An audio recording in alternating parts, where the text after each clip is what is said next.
Hey, how's it going? I am here to talk about Tainted Grail, The Fall of Avalon, and why I like this game so much. This is completely unscripted. I'm a little bit nervous. I usually have at least some notes in front of me, and I'm normally not in the game live as I'm recording, as I talk. But here we are. I'm gonna do my best to sum things up in the next, 10 minutes. If you've already played the game or are currently playing it, awesome for you to click on the video. Hopefully, I will validate your feelings about the game. If you're brand new, I mean, this is more for you. If you haven't touched the game and you're wondering about it, whether you should pick it up, I'm here to convince you that it's well worth your time. So I'm gonna structure things where I'll talk about how far I am into the game.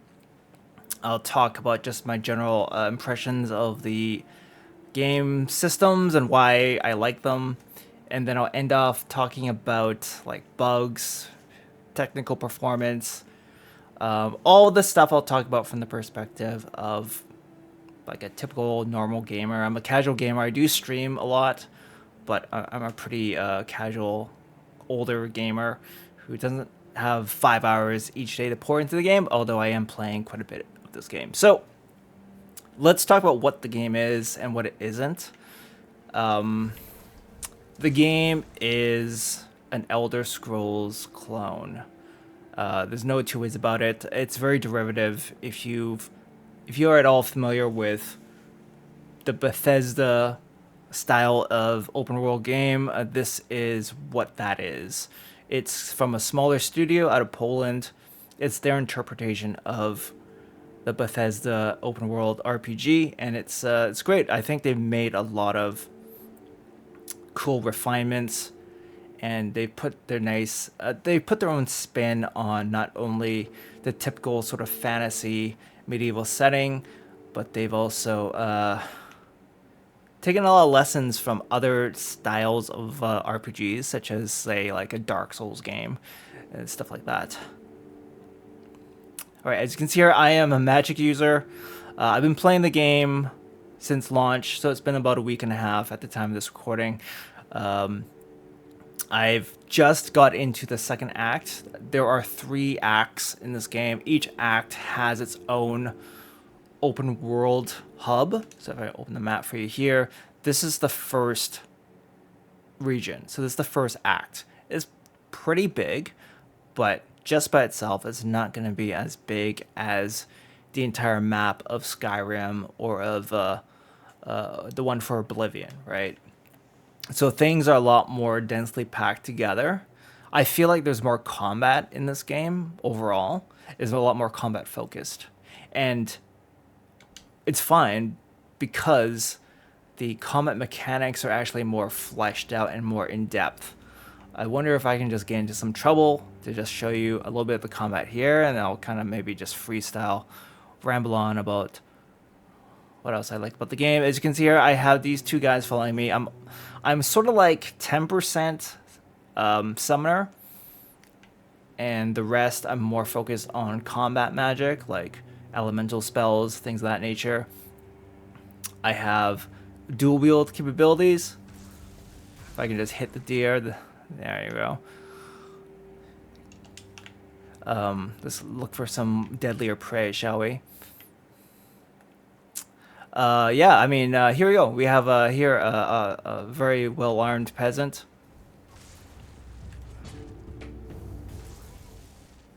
And he's dead.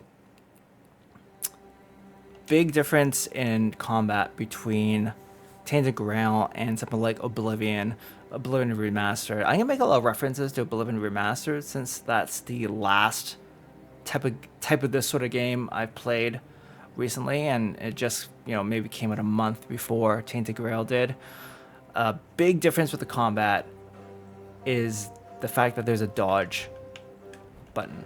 You see here, it uses stamina, as you can imagine. But this is a huge game changer in terms of just making encounters more exciting and making you feel more empowered, regardless of what type of character class you're playing. There are no classes in this game. It's kind of like this open-ended class system where you are what you do in the game, right? So I decided I want to use a lot of magic, and that means I'm putting a lot of points into my spirituality stats, which is right here. And so that naturally means I'm going to give short shrift to other stats such as strength, which would allow me to wear heavier armor. So it turns out I'll just be a wizard or or a combat mage, a battle mage, what have you. So you can see here spirituality governs my magical powers.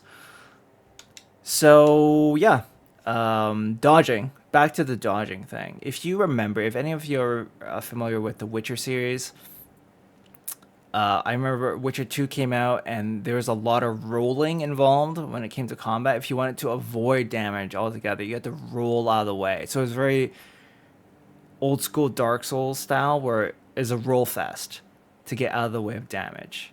And your roll would cover a lot of distance, but at the same time, it wouldn't really allow you to make very precise evasion maneuvers during a fight. In Witcher 3, they added a sidestep, where it's like a short little hop to any direction, in addition to having the roll. And that just made the combat like 100 times more exciting and more satisfying. The move from Witcher 2 to Witcher 3. I feel that's the same sort of jump, playing something like Skyrim or Oblivion, going from that to this game, where now you have this dodge, which enables you to take some more risks, be more aggressive.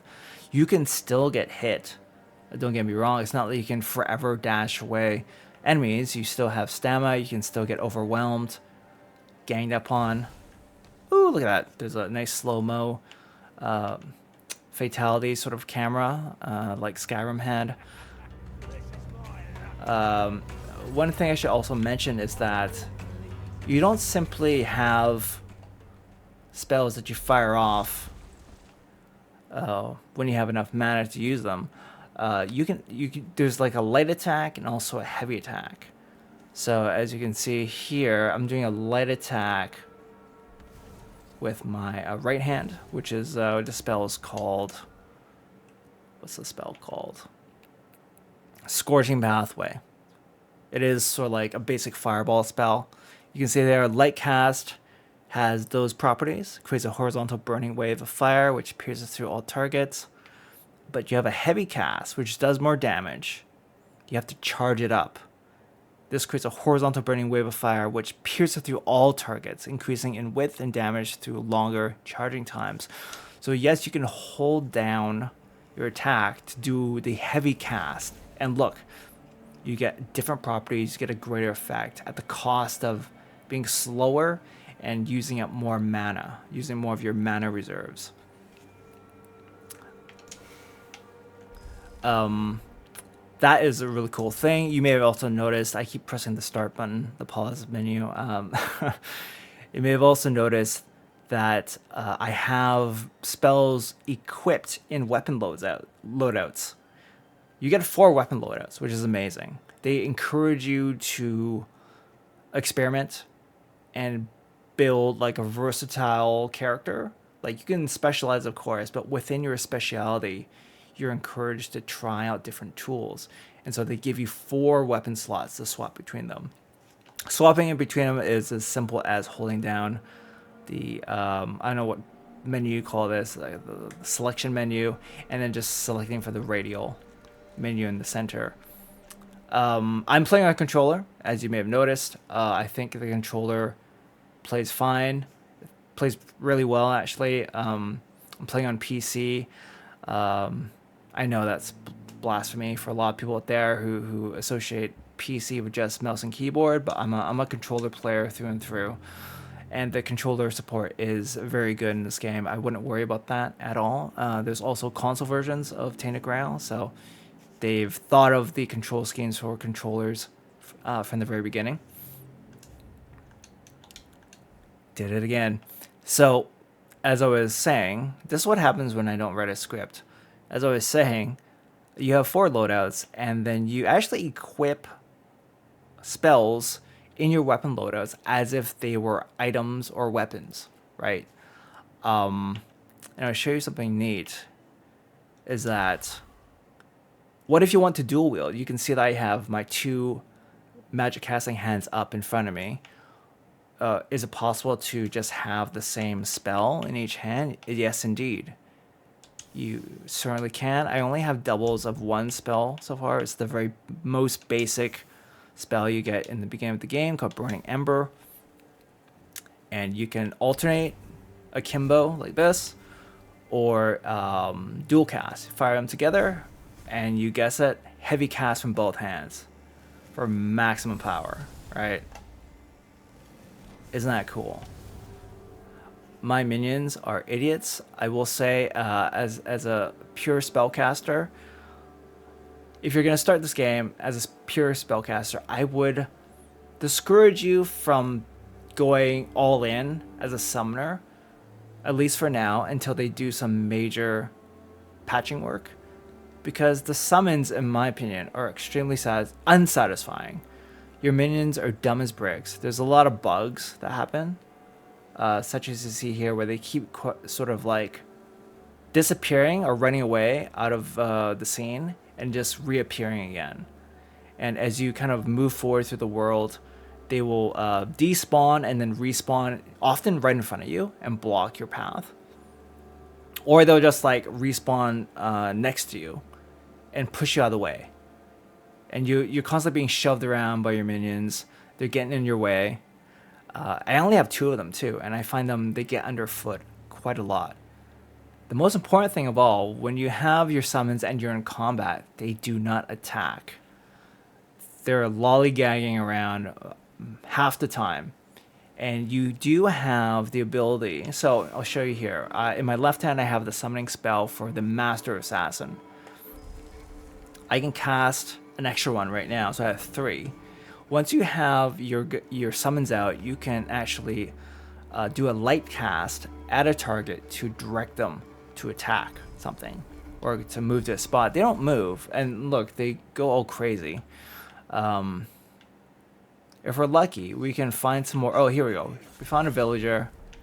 Everyone's very weak in this area. We definitely over-leveled this village, but when the going gets tough and you need them in the pinch, they're not going to be there to back you up. So here we have an easy mark. We have a villager here that we're just going to assassinate. Okay, now they're going to go attack him. So there's that. So when they work, they're fine. I wouldn't say they're amazing. They're just fine. They'll body block for you. There'll be meat shields. But, man, oh man. Like, where's the third guy, right? I have 3... of these summons out.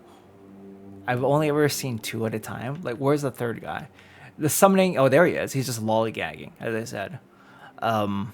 Yeah, so summoning is not the best representation of being a spellcaster in this game. Go for the destruction magic. Even go for like a more defensive healing mage. I'm sure anything is going to be better than being a summoner. What else? What else would you like to know? I wish this was more of like an interactive thing where I could just take questions. Let me hit this guy with a big spell. There, he went flying. Yeah. As a magic user, I'll speak mostly about being a magic user. You can also equip wands and staves in your offhand. So in this case, I have the staff, which provides increased spell power, increased by 15%. I've upgraded this item a number of times already. I've also put in relics. Think of them as like rune slots or something, which add further bonuses. So I put in like something that inflicts burn. I put in a gem of fire, which increases the burning damage by 20%. So you can get pretty crazy with stuff. There's a whole world of loot, of items, armor and such that I think is a lot more interesting overall than your typical Bethesda fantasy game.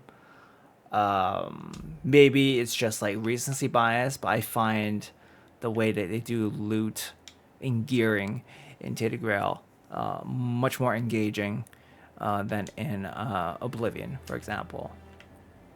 In addition, just like with your run-of-the-mill open world games, there is a day and night cycle. There are gameplay ramifications to playing in the day versus the night. It's kind of like Minecraft, where when the night comes, it's very obvious that something shifts in the world, and basically the freaks come out at night. You have these enemies from the weirdness, as it's called. They're like weird demons, weird spirits, and they're generally a little more intimidating than your run-of-the-mill enemies during the daytime. And then you have to be more careful when you're traveling about at night. And I like that sense of danger. I like that shift in approach that you have to take as a player. You can opt to skip nighttime adventures altogether by setting a bonfire. You can do this at any time. It's no cost to you. And it's here that you can actually do things like cook, rest to recuperate HP, and level up. Every time you actually need to level up, you have to stop and find a place to sleep, just like in Oblivion or Skyrim, and then you can level up your stats. There's so much to this game, guys. What I'm trying to get at is, it's awesome. It's awesome. I feel like there's some more things I could cover gameplay-wise to get you a better picture of things. Melee combat, don't assume that I've completely ignored like playing a martial class. Melee combat, from what I've played, is also very fun, and it's better than something like Oblivion or Skyrim. There's those names again, because you can parry. And I think you can parry in the other games too, but they've actually made it a point to put in like a Dark Souls style parry system, where you really need to learn the parry timings if you're going to be a guy who wields a sword or a hammer or daggers. You really want to train yourself to do parries. Oh shit, this guy I always have to run away from. This guy is death. I don't know this guy's name, but he is death, and I'm probably gonna be caught and killed. He is like the Boogeyman of the nighttime. Give me a second here. He is just laying waste to my assassins, which is good. They're distracting him. Oh wow, he just doesn't stop chasing me. That's hilarious. Guys, dude, I'm recording something here. I'm recording my impressions of Tainted Grail. Please leave me alone. There's no teleporting away when you're in combat, and this guy is very much on my case. I wonder if I can even try to kill him.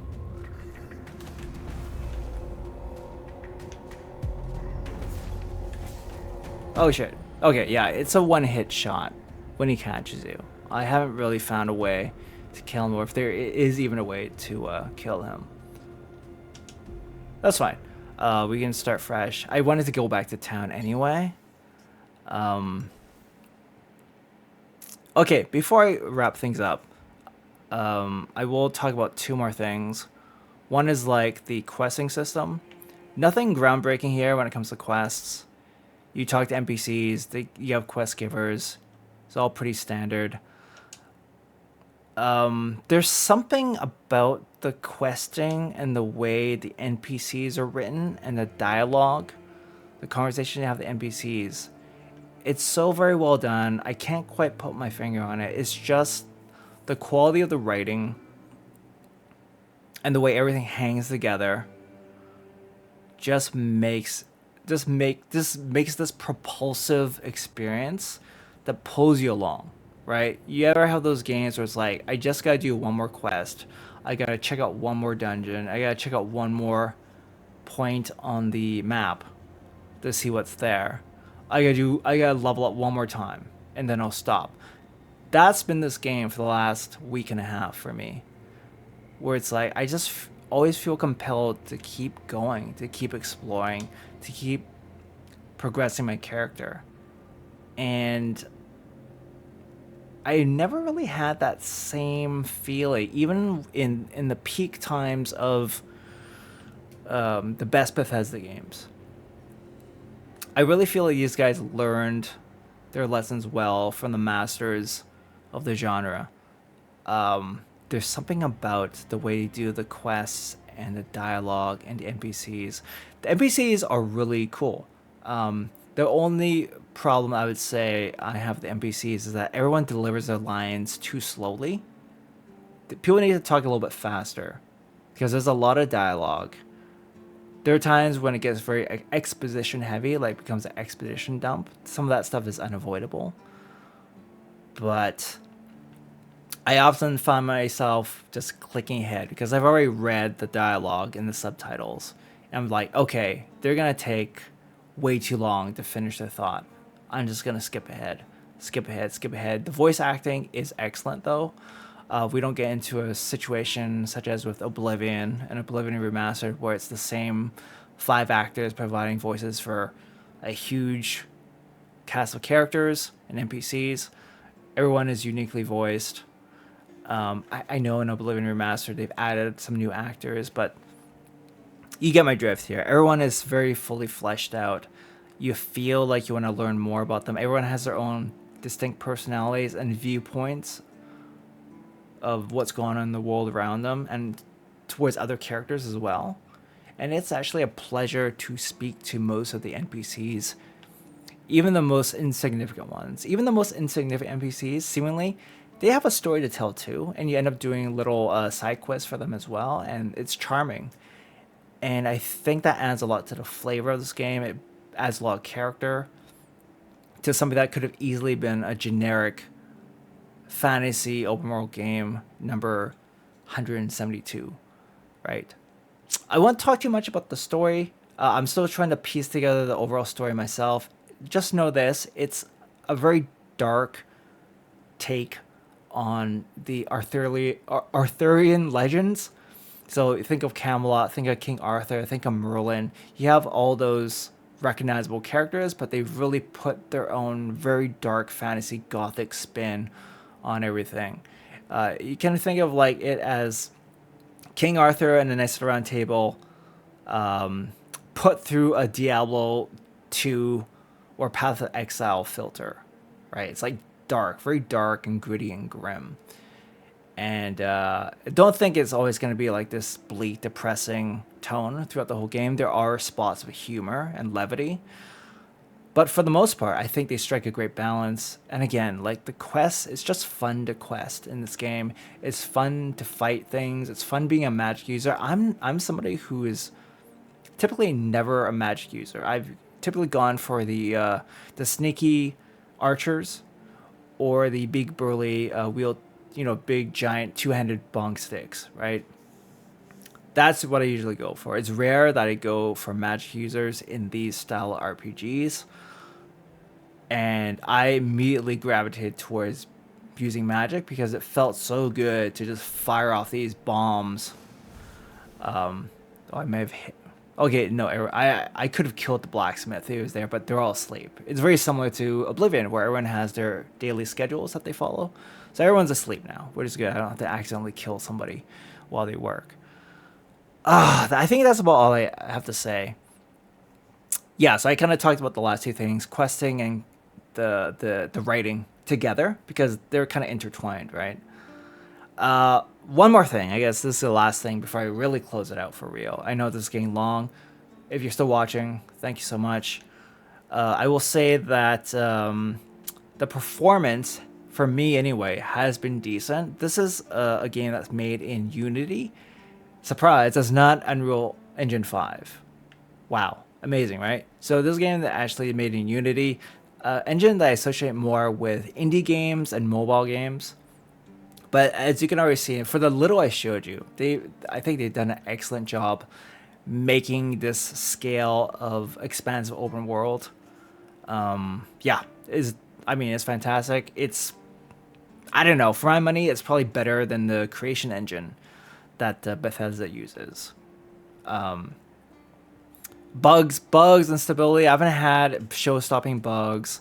I haven't had any crashes of the desktop. I've been lucky.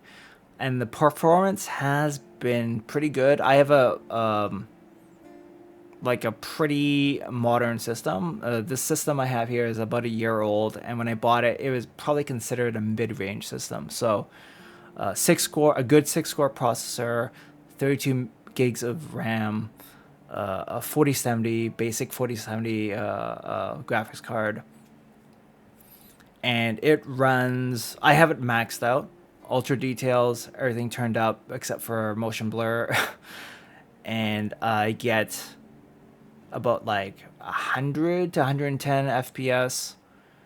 Know that the game performance will degrade the longer you play, right? So when I first started the recording and I was in town, I probably would have gotten like easily 100 to 115 frames per second. After about 5 minutes, it probably would have dropped down to 100, and then a little further along, maybe I'd average more like 90 to 100, somewhere in there. But there is a floor, at least that I found. It doesn't like keep degrading until the game crashes. It does hit a floor at some point, but know that it's gonna start high and it's gonna degrade. You might lose 10 to 20 frames after like playing for an hour or something. The console versions, at least right now, I would steer you away from the console versions if you have the option to play on PC. Console versions are very poorly optimized. If you don't believe me, just go to the official Discord for the game. You can see all the threads, all the complaints that are flying around. A lot of the patches are geared towards fixing console performance. I think as of this recording, they have a very big update plan for end of this week. So I'm hoping that that fixes a lot of stability issues for our console brothers and sisters. So if you can, play it on PC. I've had pretty solid performance out of it so far. There is what they call a fair bit of that Eurojank, where it's just like general unpolished, weird bugs. Like you saw my minions just gonna zipping around everywhere, or like not understanding directions and not attacking. That stuff is all gonna have to be figured out over time, hopefully. But you can see them as almost as charming quirks or as game breakers. I don't see them as game breakers, except that if you're really hell-bent on playing a summoner really sucks in this game right now because your minions are just dumb as bricks. But aside from that, if you're not hell-bent on playing a summoner, or you just want to dabble a bit like I am, then it's all good. Like, the bugs will not kill your experience. I hear that playing a archer type is just perfectly fine. Playing a melee base character is really fun as well. So don't feel like you're going to be limited majorly when you jump into this game. So if I haven't sold you enough on this game by now, then this is probably not the game for you, or I'm just a very bad salesperson. Both could be true. But yeah, I think you know if you want to play this game or not, if you have any experience with the Bethesda formula of open world RPGs. This is just another one of those. It's not breaking new ground. It just does what it does very well. And, you know, this may not be a full review since I'm still only a third of the way through the whole game. But man, like, in this day and age, I don't know if you're similar to me. I just find it hard to concentrate on any one game. I constantly have like 3 to 4 games on the go at any one time. I'm just kind of rotating between all those games. This is the rare game where I feel like I just want to dedicate all my time to just playing this game. And after a week and a half, you know, we'll see how I feel after like 2 or 3 weeks. But at this point, I just want to play this game. Screw anything else I've been live streaming. Screw anything else I was previously playing before this came out. I just want to keep progressing this game because it's fun. It's compelling. I feel propelled to keep going. That's, to me, is a mark of a really well-built game that's got its own identity and it's learned the lessons of its forebears. And yeah, that's about all I can say for now. So if you watched all the way to the end, I'm sorry that I kind of stalled and stopped actually playing the game because I needed to kind of more focus on what I want to say for this impressions video. But yeah, if you stuck around for this long, thank you so much. Do the usual YouTube things if you like. I actually forgot to tell you if you wanted to put me in the background. That's probably the best thing to do because I wasn't going to show you like any amazing gameplay as I was jibber-jabbing along. But yeah, thanks for watching. I'll end it here. I'll have some more live streams of this game for sure, and maybe we'll do like a full review at some point weeks from now. Thank you again. Take care. See you in the next video.